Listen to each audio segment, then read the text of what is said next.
Okay, well, here we are. Good afternoon, everybody. My name's Bobby Hughes, and I'm the host of the Pennsylvania Abandoned Mine Reclamation Chronicles, our podcast here, along with my co host, Ann Damon from the Western Pennsylvania Coalition for Abandoned Mine Reclamation. And we want to welcome you and our special guest here, Don Kane Jr. from the Huber Breaker Preservation Society, who's their current president, to this podcast, which is a one of a kind podcast series that is conversing with passionate community minded partners and kind of highlighted an outstanding reclamation and community cleanup efforts and people that are working on abandoned mine reclamation projects, stream restoration efforts, and they're sharing ideas and technologies to both reclaim and remediate our legacy abandoned mine projects and lands that have been impacted by previous coal mining impacts. And we're also looking at restoring and preserving the history and culture of our region here across Pennsylvania. So that's what the podcast series is about. And we want to welcome you to our channel and episode this afternoon, and looking forward to hearing from Dawn. Yeah, thanks for that, Bobby. And first and foremost, we want to thank the Foundation for Pennsylvania Watersheds for underwriting our first 12 episodes. The first 5 episodes have already they are archived on both the F-Camera and Whipcamera YouTube channels. And we're now on our 6th episode, so that's exciting. We're hopeful that this live streaming format of personal interviews and discussing timely topics related to abandoned mine reclamation will engage our audience at a whole new level. So if we have people joining us, please feel free to enter your comments and questions in the chat box of wherever you're joining from, either YouTube or Facebook, and we'll be able to see those. And if you have any questions for Don, I'm sure he'd be happy to chat with you. So thanks, Bobby. Back to you. All right. Well, thanks, Ann. I'd kind of like to introduce our guest, Don Kane Jr. here, and give you a little bit of background on him first before we get into some questions with him. Don was born in Kittery, Maine, and he says his first experience was in the ocean at 3 months, according to his dad, and was stationed at Portsmouth, I think it's Portsmouth, Naval Base, and says he has birth certificates from 2 states. So we'll hear more about that. That's interesting. He grew up on Hazel Avenue here in the Wilkes-Barre area in Wilkes-Barre, and had a family-owned Pervin Dairy, which was a local dairy in the city, and many family members had worked there. And his dad did probably a lot of maintenance around the dairy. His mom and him worked the ice cream parlor from what he's told us so far. And, he went to St. Nick's and St. Mary's for a few years, and then went to Bishop Hoban, which is now, let's see, it's not Bishop Hoban anymore. It's Holy Redeemer. It's Holy Redeemer, and where he attended in his sophomore year. And then he went on to the Wilkes-Barre area vocational technical school for masonry, and has been working since the age of 13. So he became really interested in mining in grade school and doing mining projects. And his great-grandfather was a miner in the north end of Wilkes-Barre who possibly worked at the Dorrance Colliery. And Teresa's grandfather, Huber, that's your wife, I believe, was crushed by a mine car, and his sons found him, that he had passed away at home. So long history of mining and the legacy that impacts families here in the coal region. But he also had an interest in trains at a pretty young age, and trains were all around us here. He'll talk probably a little bit about the Central Railroad New Jersey yard that's right here on behind the grounds of the Huber Breaker, former Huber Breaker. And, he lowered the gates as a child, and then went on to join the National Guard in 1974, a few years after the flood here in June of 72. and then joined the Air Force in '76. Kind of traveled the world, let's say, during the wartime era in Japan, Korea, and several states for a few years when he was a welder. Um, his wife Teresa is a lifelong resident here of Ashley, and they have three sons, Don the third, Jeff, and Mark. And it worked as a mason until around 2000, and then became the head of maintenance or involved with maintenance down at the Hanover area school district. So over that time, he's maintained an interest in mining and trains, and both real and model scaled versions of trains and tracks, and making coal and other load cars for model trains. And a lot of them are on display, and some of them are even here on display at Epcamer because he's utilized some of our recycled pigment and iron oxide dye in some of the coal cars that and the loads that he's created. So he'll probably show some of those a little bit later on. And just a background on his efforts with the Huber Breaker before he gets into some of the details here with his Preservation Society at his wife's urging. And since he's been so active in railroad history and mining restoration of mine cars here at the Breaker, there's a mine car on site. There's the Wannabe number 9 Loki. There's a Central Railroad, Central New Jersey Shanty, a Central New Jersey mass signal that's been restored. There's a kiosk that's in production, and there's some other railroad artifacts and mining tools around about a 3-acre parcel just adjacent to our office here in Ashley. He'll probably be talking about the opening of the number 5 slope a little bit later. They're planning some multi-use building construction for some meetings, a museum, and a small kitchen. And they've been discussing some other stuff that I'm sure he'll go into, like a community garden. And he has an idea for a haunted Halloween trail at the park as a fundraiser and community activity. And recently here, they've hosted a mining and railroad collectibles and model train show at St. Leo's Hall, one of the churches here in Ashley that was very successful. And, past fundraisers that they've done included the annual chicken barbecue, a spaghetti dinner. They plan on having that again, shirt and sweatshirt sales and raffle tickets. And, they're always welcoming new members. So Don have kind of picked up where some of our fellow community leaders left off. And we'll be talking a little bit later about Mr. Ray Clark here, who's been instrumental in some of the early history of what's gone on with the Breaker Society. And I'm sure he'll share his thoughts on Don, as will I, about our relationship with that pillar of our community here in Ashley. So, with that, I'll turn it back to Ann, and we'll proceed here. I mean, wow, that was really a lot to take in just a few minutes there. So we are definitely going to have to pick apart some of that stuff and talk more in detail. But what we like to do first in welcoming our guests is to ask you to dive a little bit deeper into your upbringing, where you're from, your connections to either historical or current coal mining, just so that our audience can get to know you as a person on a personal level better. Bobby already knows you pretty well. I don't know you, so I'd like to get to know you. You sound like a very interesting person, and we're happy to be able to share you with our audience. Well, there are tons of mines all around the valley. Several of them were surrounding the area where I grew up on Hazel Street. There was mining operations off Blackman Street. There was one on Stanton Street, Cole Street, down just below Grant Street in the Sheridan Street area. So they were everywhere. And it was just a daily way of life. We burned coal at our house. And I can remember standing alongside the chute as the coal was going down, and my brother and I would kind of help the coal along with our hands. Then we'd go in after the coal was delivered and play in the coal pile. And as we got older, we were responsible for maintaining the fire, dampening it off at night, putting water in the little hopper at the bottom for moisture in the air. And so mining and railroading was a daily part of life growing up here in the valley. Yeah.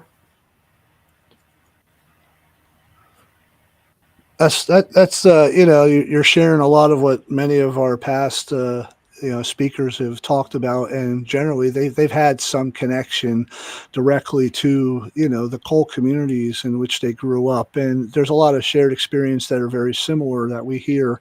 That's a sort of thread that runs through many of the folks that we've had on, and there'll be some that don't have that sort of intimate connection with the past industry, but we often joke it aside, say that we've come up through some times in these communities that are very different than others outside of the coal fields, and you can tell, and there's always this passion and pride and sense of belonging that is from people that grew up in these communities, and just like if they were outside the coal region in a more agricultural setting or maybe a bigger city setting, there's some attachment to those places. And it sounds like with the work that you've done and are still doing, that you obviously hold that special attachment to the location here, where it's your home, it's our home in the valley, and we wanted to find out a little bit more about, like, how many years have you been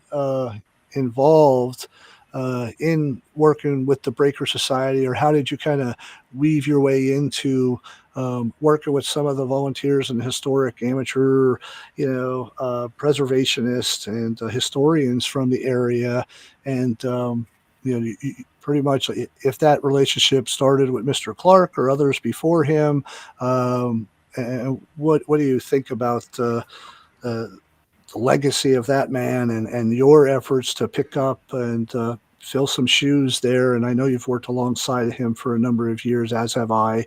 Can you talk a little bit more about that? I was aware of the park long before I joined. I knew Ray Clark from church, and I remember when shortly after the breaker was raised at Boiler House in 2014, that the two mine cars were placed up at the top of the park. And I talked to Ray about that. He happened to be at the park at the time, and I asked him about what his plans were for restoration. And at some point, those mine cars were taken over to Bill Landmesser's Penn State Mechanical Yard, and they sat there for quite a while. And in the interim, Ray had asked me about possibly restoring the C&J concrete switchman shanty, which was used as a shelter for a person that was responsible for switching the trains to the different tracks that they needed to be on. I took that project on, and I had help from my sons and also a local person that I knew from the church who was an aspiring woodworker. His name was Nick Davinsky. His father was the choir director at St. Leo's. I was a member of the choir, as was my wife and two of my sons, Joff and Mark. I played guitar and percussion. My son Mark was a drummer. My son Joff was a cantor. So we were all kind of involved in the history. My son Joffrey actually started to go to school to become a history teacher, but I guess that didn't pan out for him. So history's always been important to the whole family. As you mentioned before, my wife's grandfather was crushed to death by a mine car. He actually didn't die at the mines, he died at home. And there were lots of stories about massive injuries and so on and so forth. So I was always interested. Even when I was in grade school, we would be told to do different types of mining projects, and people brought in all types of mining memorabilia, and we made little models of mines. We always had trains, so we had coal cars that we could use to display. So the interest was there from a very young age, and I could still remember driving past the breaker when it was still operational and seeing the cuts of coal cars filled with the blue coal.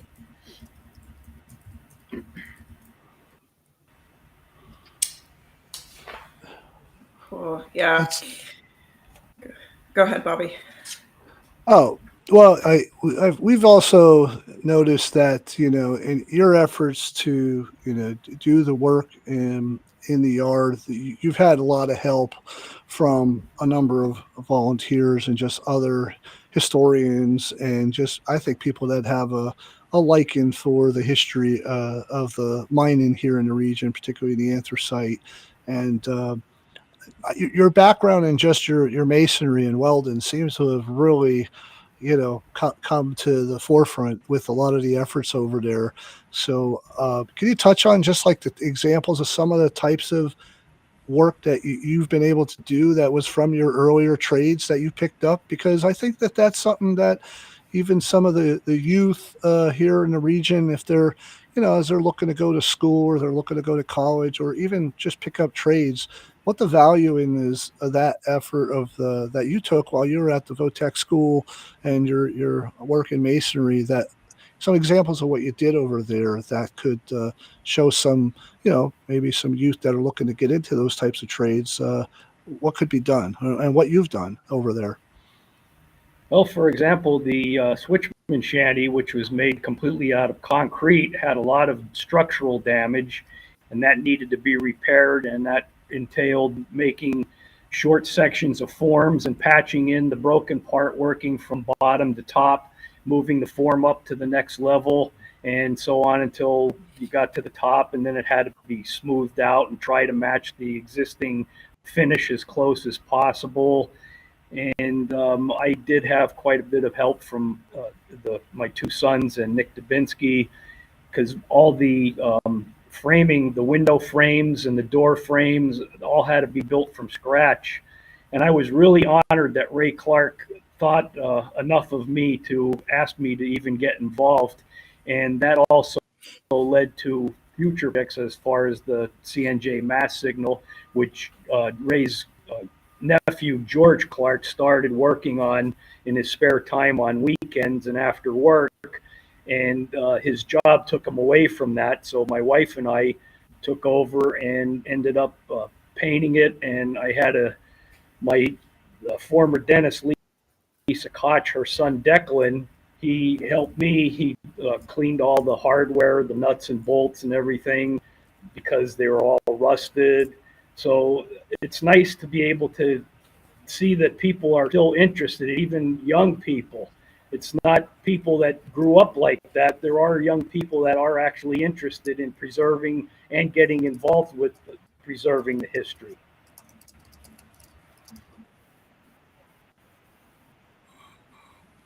Speaking of young, pretty frequently, you want to tell us? Yeah. Yep. You want to tell us about your granddaughter? I have quite a few pictures of her in the locomotive and various places around the park, and she's taken her own pictures. She loves it up there, and I try to explain to her everything that's going on. She was kind of reluctant to the slope because she wouldn't get close to it because she saw that it went underground. But as she gets older, she'll come around. But you can never get kids involved at too early an age. My grandson is 3 years old, and he was at our recent open house at the park this past October, and he enjoyed himself, although he's a little bit too young to understand what everything's about. But the sense of being part of the community and coming together is what's important at that age. Yeah, I could tell you that like over the last, 20 plus years, I think, as Ray was, running the show over there, his stops into the office here were very frequent. And my staff and I, and we just did whatever he actually asked us to. You can't say no to the man. And he was a go-getter. He just wanted to get things done. He wanted to get the community involved, and he wanted to educate the youth that would come through the site, because he had stories to tell, and we wanted to be sure that we could let him tell those stories. And they were great. And the kids that have come through, they've come through since my daughter was in like the 4th grade. So when she was really young, I've coordinated some tours with the local high schools and elementary schools, but they started off in like 4th grade, and we would expose the kids to a number of the sites around the valley here, whether it was the Huber or it was the Avondale mine site, or it was any of the number of mine discharges in the local area here.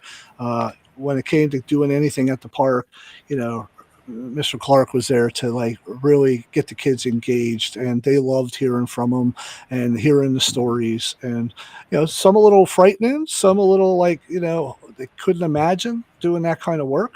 But nevertheless, it's something that needed to be told, and for them to see this particular structure before it was torn down in I think it was April of 2014. And it was the last breaker standing here in the Wyoming Valley. So that was something, a sad sight to see for everybody. But I think what you were doing and what many others have been doing with adding the different elements to the park, and we've had lots of students and youth participate in doing some of the rehab and refurbishment. And when we restored the Huber Breaker Colliery sign, I remember getting dozens of students from King's College through a service project, and they repainted that sign that's up there now. And so that's a lasting legacy that he helped to raise above in the park, and managed to get some of the early things done. That it just sounds like you're picking up a lot of good stuff to move forward that we've all talked about over those 20 years, and they're actually coming to fruition. So that's a testament to both you and other members of the society and volunteers that have really got it to where it is in that little 3 acres here in Ashley. And it's really coming a long way. And I encourage people to check out your website and the link that we put into the chat episode here for you to see what's going on with the Huber. But getting back to you, what are some of your kind of current hobbies, or I want to talk about a little about your modeling capabilities and your work on HO scale railroads and the cars that you've created, and how you decided to like mix in some of our iron oxide pigment, which is great for us because it's another way to create awareness to an entirely different audience in the railroad sort of realm. And your artistic ability to do those things is great. And you're obviously a railroad fan, as many of us are. So, can you give us a little bit of background about that hobby and passion you have for doing that type of artistry? Well, I want to jump back real quick to answer a few more questions about Ray Clark. He was dedicated first to God, to his family, to his church, and to his community. And he had the energy of a 12-year-old. I always admired his dedication, and he always seemed to be wherever he was needed, whether it be with the family business at Clark's Floral, or doing weed pulling at the park, or whatever else, volunteering at the church. I remember one project he was working on, the iron landing outside the side entrances at St. Leo's, and he had a little 4-inch grinder, and he was grinding some of the rust and paint off. And I felt so bad for him that I wasn't able to help, but I ran home real quick and I got a big 7-inch grinder so he could at least have a better chance at getting accomplished with the job. So he was a very major inspiration as far as my involvement with the Huber Breaker Preservation Society. And also I want to talk a little bit more about some of the welding skills that I learned when I was in the Air Force.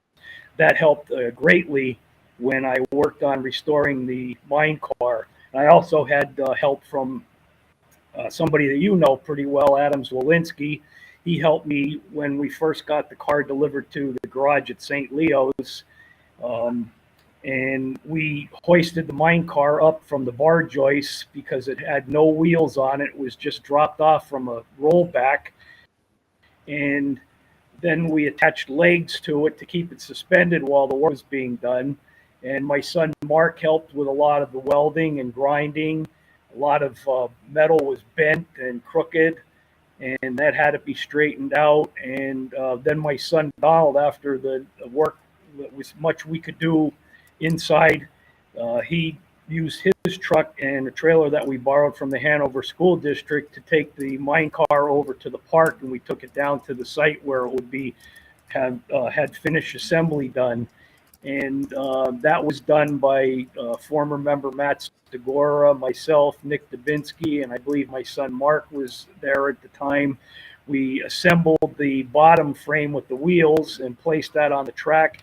And then Bobby Hess, with the permission of Ashley Burrow, used the forklift or the backhoe to place the the cart part on top of the wheels, and then the project was complete. So once again, I was honored that Ray considered me to do that project as well.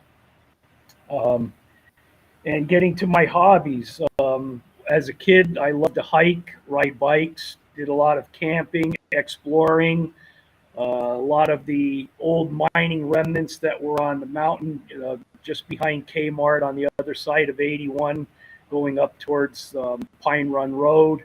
There was a old wooden sluice that we would always check out, and unfortunately, all that stuff is long gone.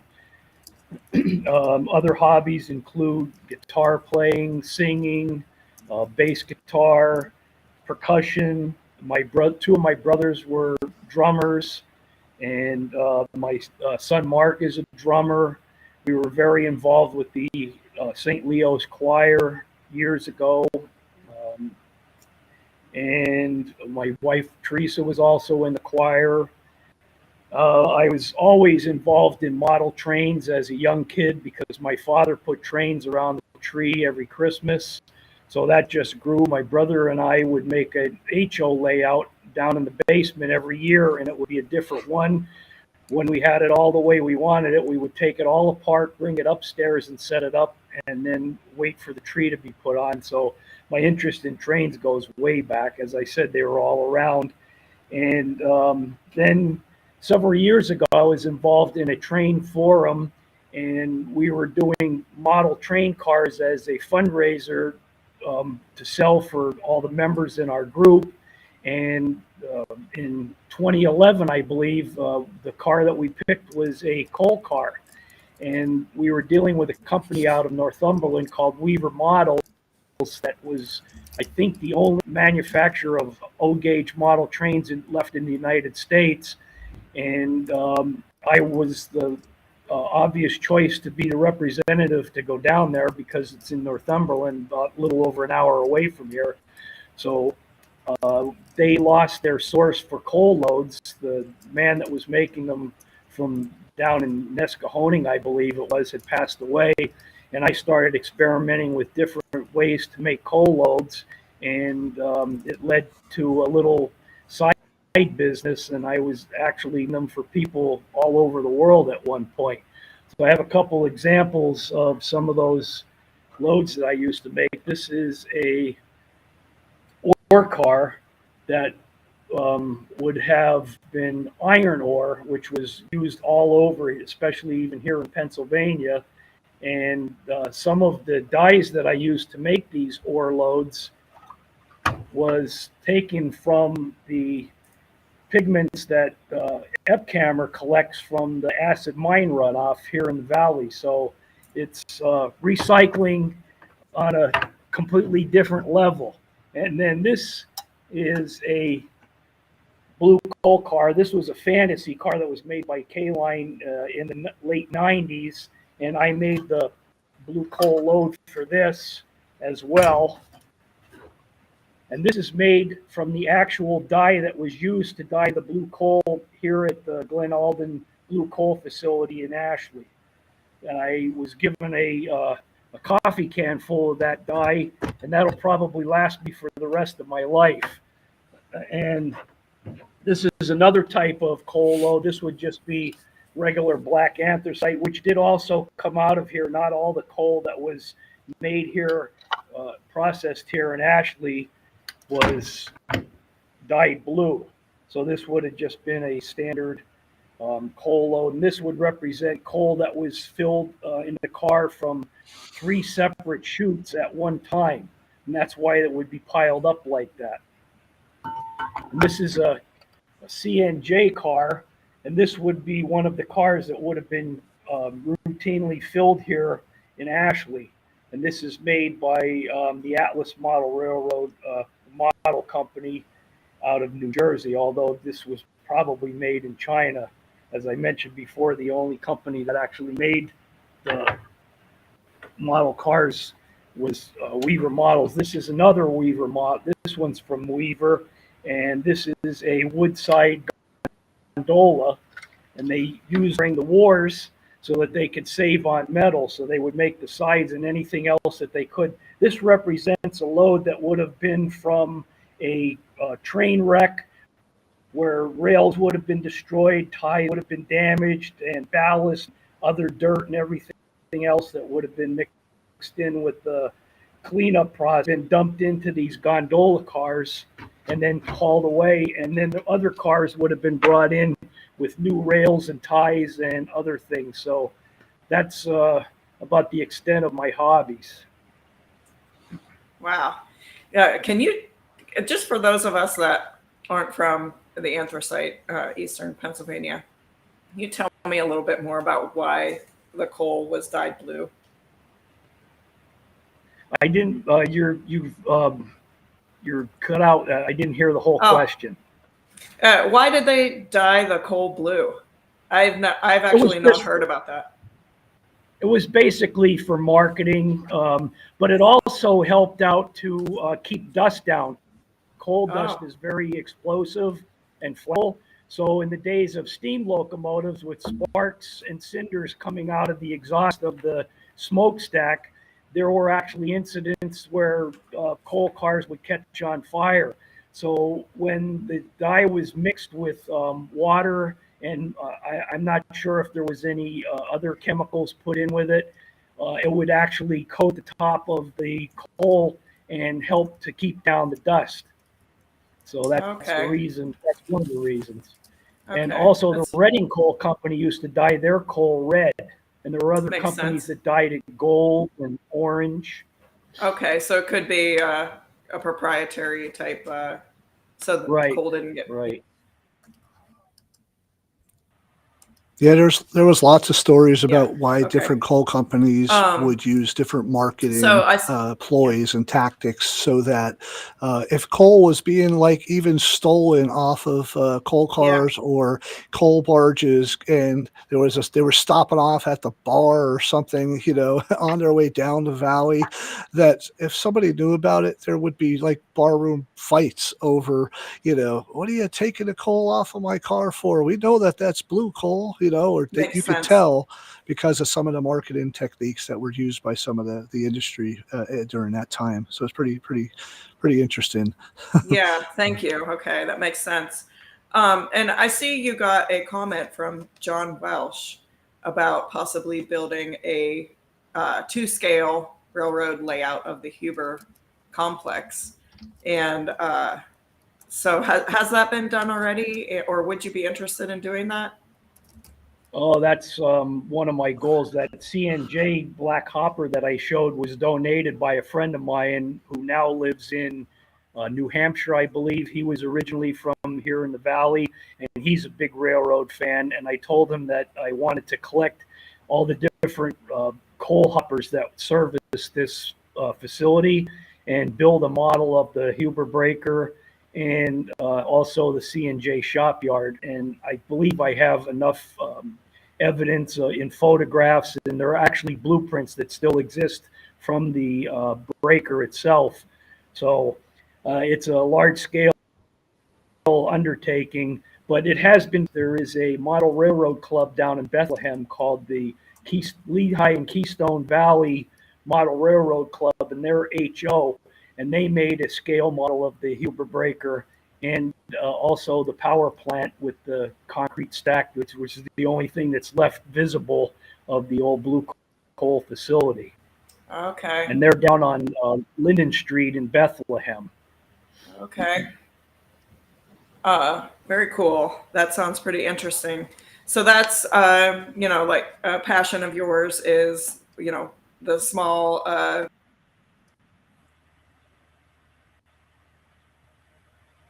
model type trains and things on at the Huber breaker. Can you tell us a little bit about what projects are underway right now at the park, and also a little bit about what you have planned for the future. Well, we have the number 9 Loki that served the Loomis Colliery down in Hanover Township just before you get to Nanacoke. It was just above the Sansui Highway.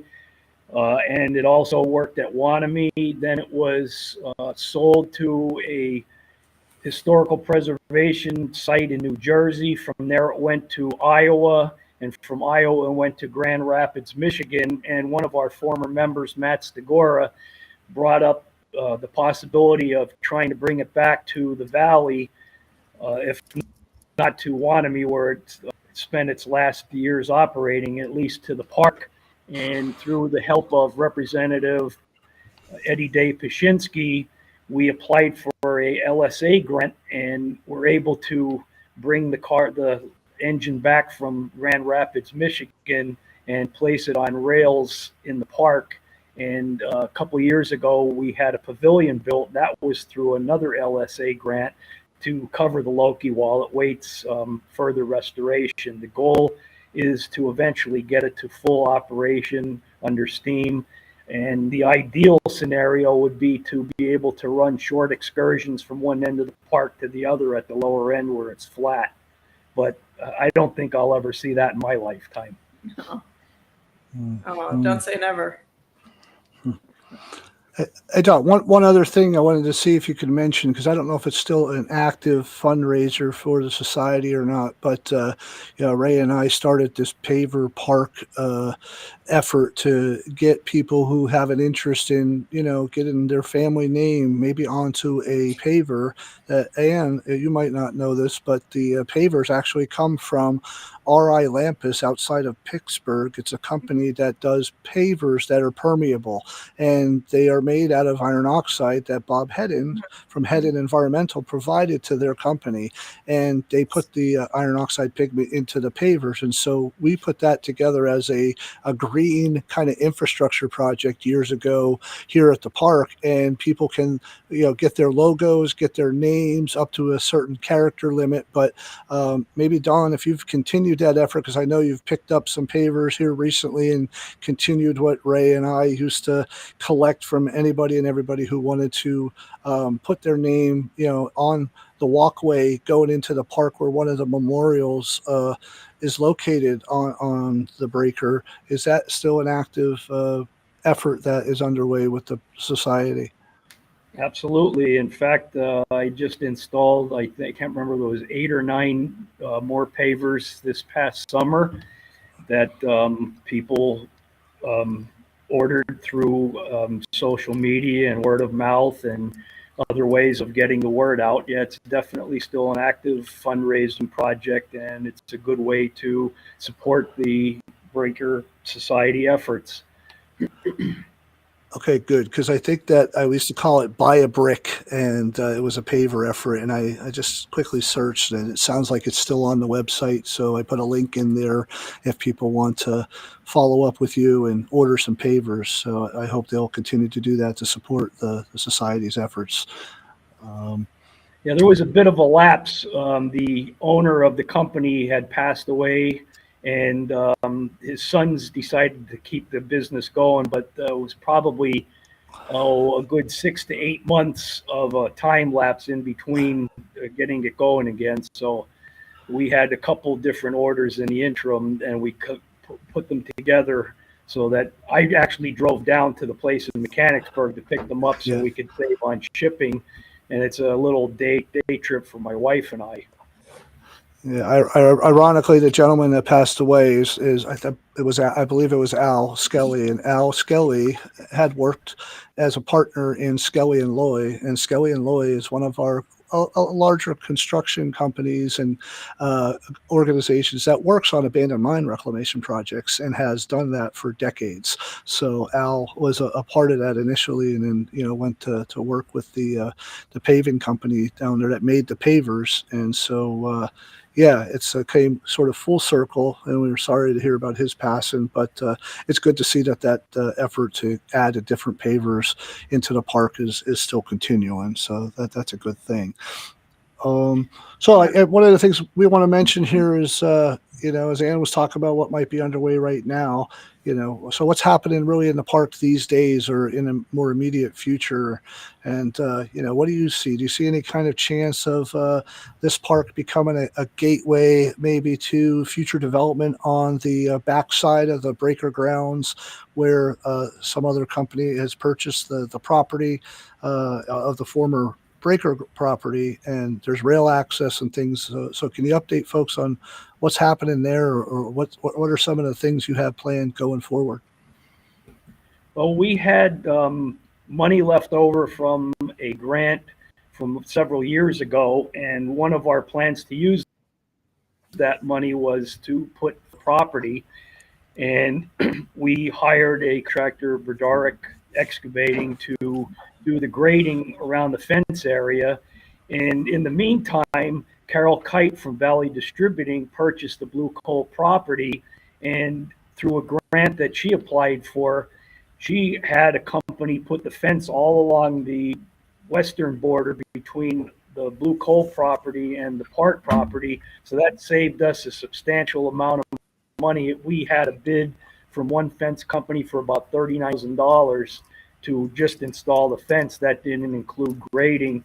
So we used some of that grant fund to pay for the grading, which ended up being kind of a waste of money because the company that put the fence in regraded and did the finish work and the fencing.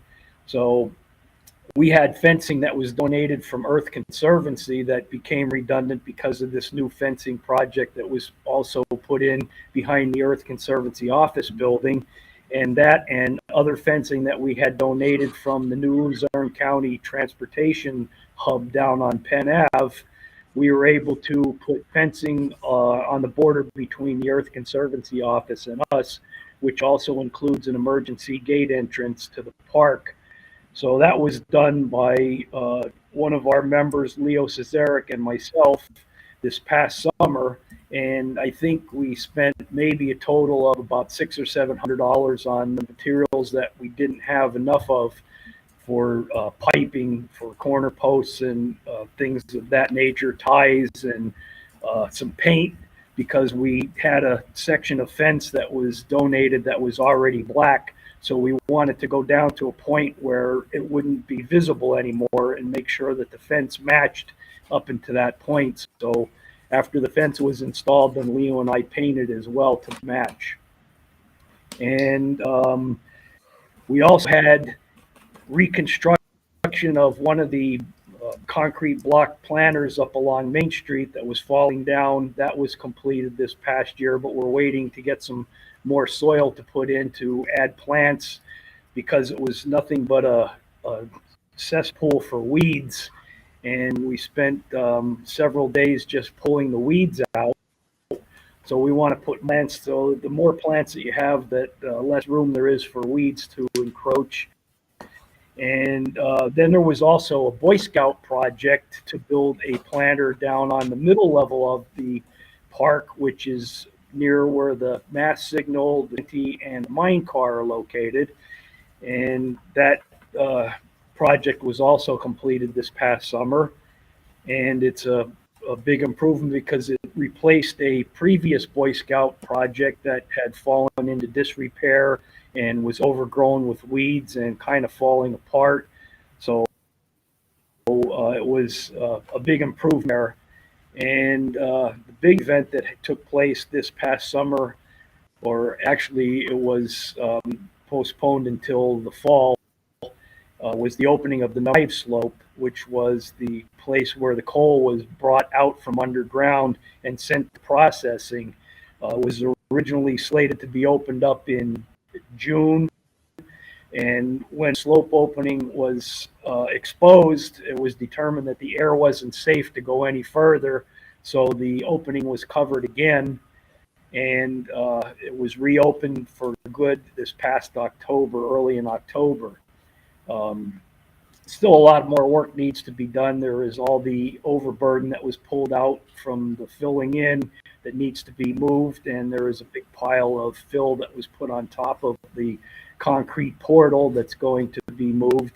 I just spoke to John Broderick, who did the site work for our fencing a couple years ago, and he came to the site yesterday and looked, and he's putting together a bid to do that work for us. And then around the opening, because the slope was slushed in, it's filled about 53 feet in. Even if we wanted to have um, tours like the Brooks mine or the Lackawanna coal mine, we wouldn't be able to because of the fill. It would have to be excavated, and then there is a regulation by the state or the mining authority that anything past 60 feet, you're required to have an emergency access exit. So that would be something we would have to do even if we did want to excavate any further. So it's just going to be an added showcase for the park for people to see what actually occurred. And we're planning on having a kiosk made to explain exactly what took place there, because once the cars were pulled out in a 4-car string, they were switched over to a rotary dump, and 4 cars would be completely turned upside down. The coal was dumped out, and then it was by conveyor to the breaker for processing. Well, that Wow. could be a future. That could be a future a RIPA grant that EPCAMR and WIPCAMR are a part of. That probably helped to support the educational kiosk recently that you put out for the Loki, right? For the Wanami 9. Is that established and installed yet, or is that planned? No, we're going to wait until the spring when we have warmer weather, because it involves having to pour concrete, and we don't want any structural damage. So Yeah. Okay. the kiosk is complete. It's stored safely, and just awaiting better weather to put in, which will only take about a day or two. Well, that could be a future grant application, for you guys to consider for when you open up the slope a little bit. But just know when you get down to about 98.4 feet, you're probably going to hit water.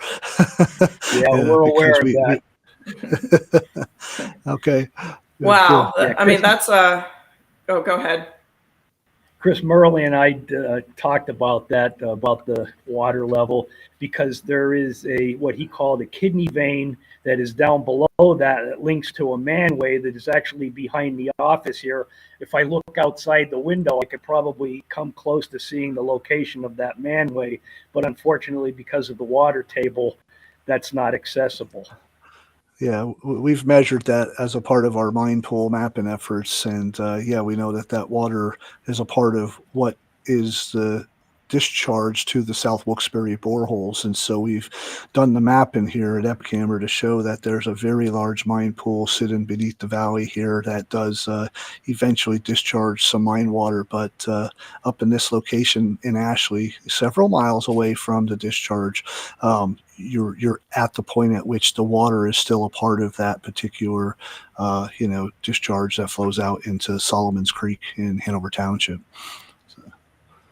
Yeah.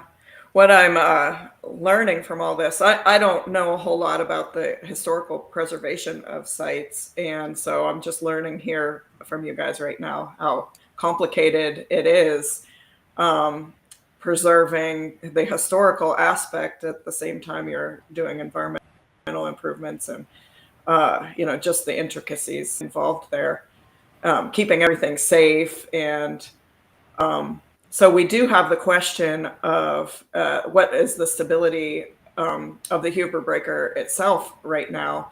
And I'm wondering too, you've got a sketch behind you, a pencil drawing. Is You cut out on the last part of your that the question. Huber breaker itself? You of the Huber breaker? Yes. Okay. Maybe you can show us the tower and talk a little bit about the stability of the tower itself and what any plans for preservation there would look like.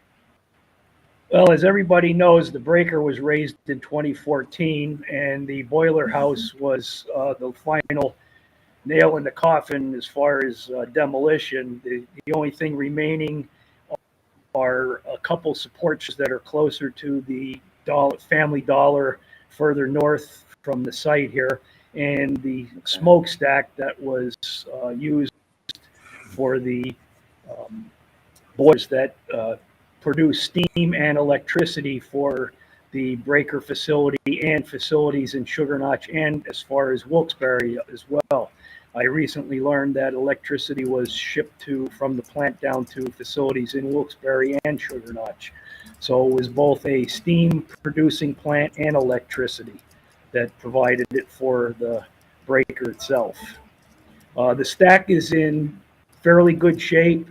It was offered to us by the owner, Carol Kite from Valley Distributing, to be included as part of the park, but there is asbestos contamination in the mortar of the bricks that line the lower part of the stack, where the greatest amount of heat would have been entering the stack.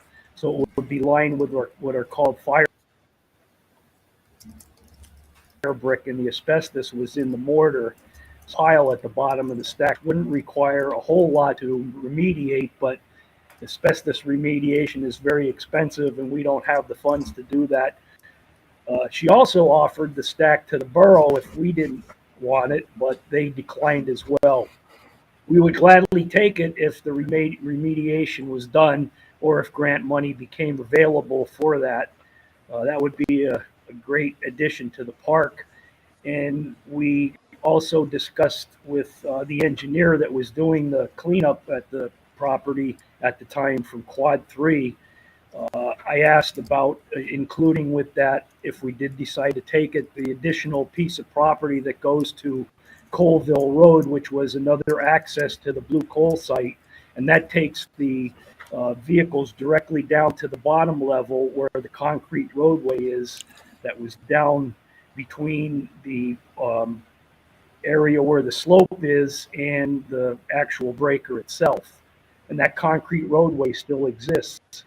And the engineer that I talked to said that she would be agreeable to that because it's really basically useless property, because they would have to access the property from another location further south if they were to do any improvements. And she doesn't have any plans at this time to improve the property because of the exorbitant cost to do the final cleanup for the contaminants that are still on site, which from what I understand are PCBs and asbestos, other unknown chemicals. There were also things that were dumped down in the open shaft. The shaft is still open to this day. The only protection is a fence that was erected by DEP several years ago after Pacello had left the site. Okay. Well, Don, like for now, what do you think? Just going forward as we try and wrap up here in a few minutes, what do you need most? What does the society need most that you have a call for at this time that we can help you, kind of get the word out as you're continuing with a lot of great efforts and a lot of great projects that, it just can't be a one-man show. You need support. You need some blood, some young blood, we hope. What's out there that you're looking for to continue your efforts?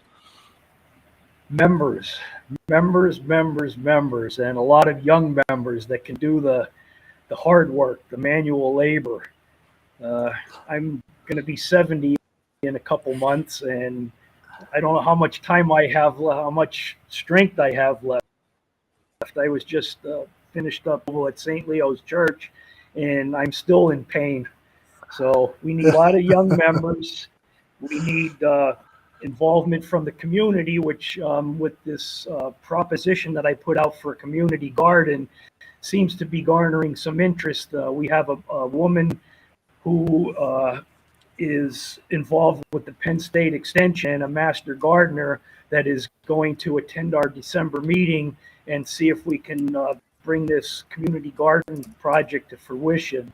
But it's going to take involvement from the community because the members of the society aren't in a position to take on any more responsibility. So they would be responsible for day-to-day maintenance and upkeep of the garden and whatever else would be involved. Well, that's and good. The other That's thing good we that you need get some help. is money. And we try to come up with creative fundraising ideas. We just had the train show at St. Leo's in October. I was speaking to the owner of Ready Made Trains, RMT. His name is Walter Maddock. He also lives in New Jersey, and he came to the train show and he proposed a 3-bay CNJ coal car that we could sell as a fundraiser. And I would include a custom made as part of that fundraising project. And other fundraisers that I had proposed was a possibility of having a haunted trail next Halloween during the month of October. Somebody from the community suggested having a light trail, but we don't have the electric infrastructure at this particular time to do that, but that's something to consider as well. So community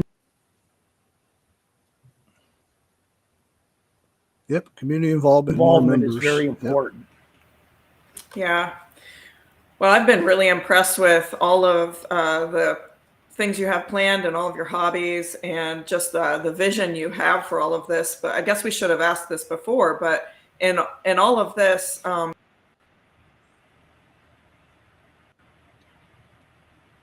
who were some of your mentors here with the Huber Breaker Preservation Society? You cut out again halfway through your question. I'm so sorry.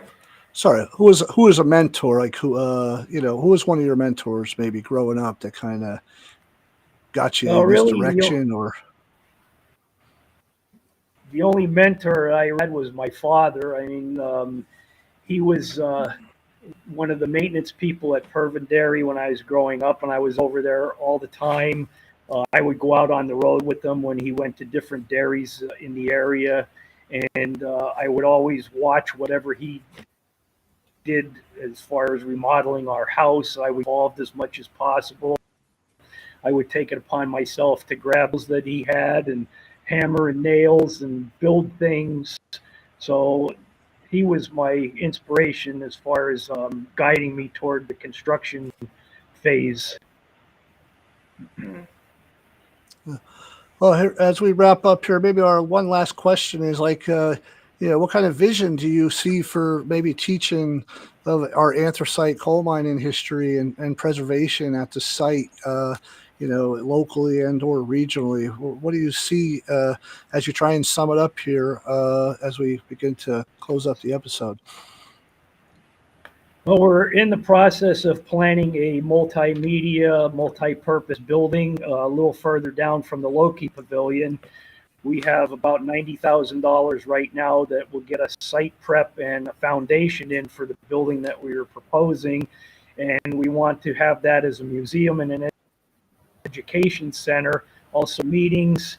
And I would like to get schools involved in bringing them up here for tours, not just grade school, but high school and as college as well, especially college students that are involved in history and the environmental aspects as well. Right. And lastly, do you have any words of wisdom to share with other groups who would be interested in doing some preservation, historical preservation? Don't be discouraged. There are discouragements that come almost every day. Working with municipalities when you're dealing with grants, trying to get them to see your point of view and to get on board with applying for the grants and dealing with the stonewalling from different places and all the regulations that are involved. Just keep pushing forward. Do the best you can. If you can't find answers with one person, look for someplace else. There are different sources for grants, federal, state, local, and take every advantage that you can. If you can't find information from one person, go to the next person. Yeah. Great. Well, Don, thanks. And we really appreciate you taking the hour here over lunch here on a Friday as we come into the holiday season and for joining us today. We're thankful to have you as a friend and partner in the Band of Mine reclamation efforts. And we want you and other folks to, stay tuned every Friday of the first first Friday of every month at 12 o'clock for a new episode of the Abandoned Mine Reclamation Chronicles. And we have some interesting guests lined up here as we close out the year and start looking into the new year. And we have to confirm our next speaker. We don't have it lined up yet, but we have several in mind, either possibly Kelly Williams from the Clearfield County Conservation District, or Bernie McGurl out here at the Lackawanna River Conservation Association, and or Chuck Cravata. So we're going to see what their schedule is like here in the next week or so, and see who we can get for our January 5th noon lineup, and we'll stay tuned for that, and we'll post that to our YouTube and Facebook channels at this point. And I'll let you close it out here. Yeah, and so the last thing is we still have. I'd like to give a quick shout out to. Go ahead, Don. I want to quick shout out to Chris Murley and the Underground Miners for everything they did for opening up the number 5 slope, and also to Earth Conservancy, Terry Ostrowski, for donating the additional land that was needed to include the slope into the park. Good. We do still have advertising sponsorship opportunities remaining for our last episodes. And you can find that at the Epcamer store to get more details. And with that, thank you so much, Don, for chatting with us. And we'll see everybody January 5th at noon. Thank you. Take care. Thank you. Bye.